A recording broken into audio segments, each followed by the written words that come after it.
When we raise money from investors, we are basically offering a security.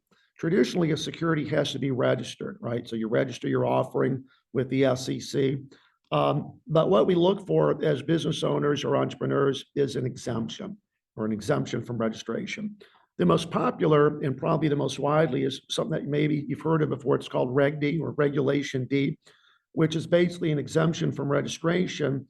And we can choose to work with both accredited or non-accredited investors.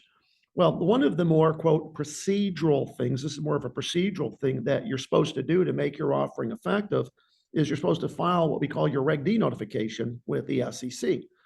And it's just, more of a procedural thing. You go to a website, your attorney can do it, a legal assistant. I mean, I've done it before because I've done hundreds of these. But now it puts them on notice. Hey, I am raising money, but I'm claiming an exemption from registration. Boom. Most people overlook doing that. The other thing that you're supposed to do is notify the states through the filing of what we might call a blue sky notice filing. So as you get investors in new states, you're supposed to be doing that as well.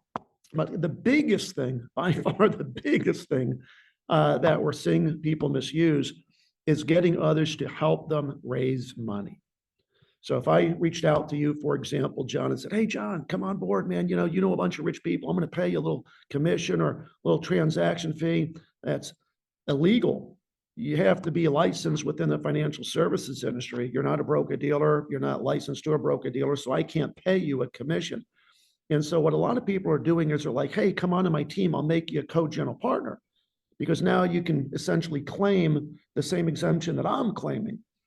But the big mistake is that a lot of people are just involved in, quote, raising capital. They're not taking on the other responsibilities that an operator or a general partner would be doing, right? If you're buying real estate, for example, there's a lot more than just raising money. So when we work with people, what we do is we assign them responsibilities so that they are officially on the team. Now, God forbid, because I've always seen, bad things happen to good people, right?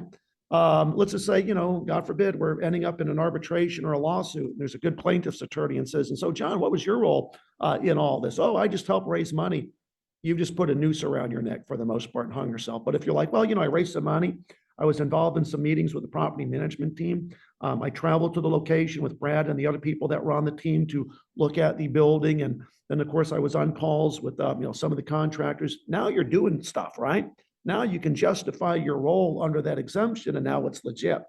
But you cannot be paid a commission. So the way you're paid, just like me, is out of the cash flow of the asset. You're paid a piece on the back end when we sell the asset. And so now you're actually learning the business, helping raise capital, but you're going about doing it the right way. Second, I say, hey, I'm going to pay you a commission. I don't care what you call it. People are trying to call it a transaction fee, a consulting fee. And what they overlook is it don't matter what you call it. It's the activity behind it that dictates what you're doing. Yeah. I think it's where a lot of folks get in trouble. They just kind of shoot from the hip, and they don't have a system. They don't have, like you said, they don't have a clear indication of what they're doing. And I'm sure they have good intentions. They're just not doing it the right way. And I've seen that Exactly. And it only takes one disgruntled investor, just one, to pick up the phone, call the state securities board in the state they live in, file an investigative complaint, and boom, you're done. You're done, because now you can't fight that. I mean, come on, state or even the SEC, they got unlimited resources. They're going to bleed you to death. You're probably going to have to hire an attorney. Attorney's probably going to say, yeah, I need a retainer, $10,000, $20,000 to just even get started in this. And then by the time you go through all the bullshit and all the stuff, it is a long, drawn out process. And I've literally seen people having to file bankruptcy or worse yet, close their doors just because the regulators came in and shut them down. And it gets even worse than that.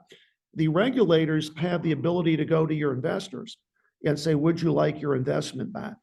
Your investment was solicited improperly, and so now you get a right of rescission. So what do you think that does in the mind of the investor? Puts a lot of doubt, obviously, like, holy crap, like these guys didn't know what they were doing. So now most people say, yeah, I want my money back. And of course, you don't have the money to give back. So it really just starts a whole chain of events that can get real ugly real fast. And so that's why, as we built my platform, which is the educational platform, we have created strategic relationships with 5 different securities attorneys, not one, not 3, but 5. that are all available for Q&A. We get them on our calls. They come to my boot camps to just make sure that the people that are out there that want to raise capital are doing it the right way, staying out of trouble. I like to say, we're going to keep you out of jail. Yeah. It's true. It's true. If you want to save time on watching all the episodes, but still get all the gold nuggets that we find from interviewing these 7, 8, and 9-figure entrepreneurs, then you can get all of that inside of the 2 Comma Club newsletter. Just go to 2ccnewsletter.com and subscribe.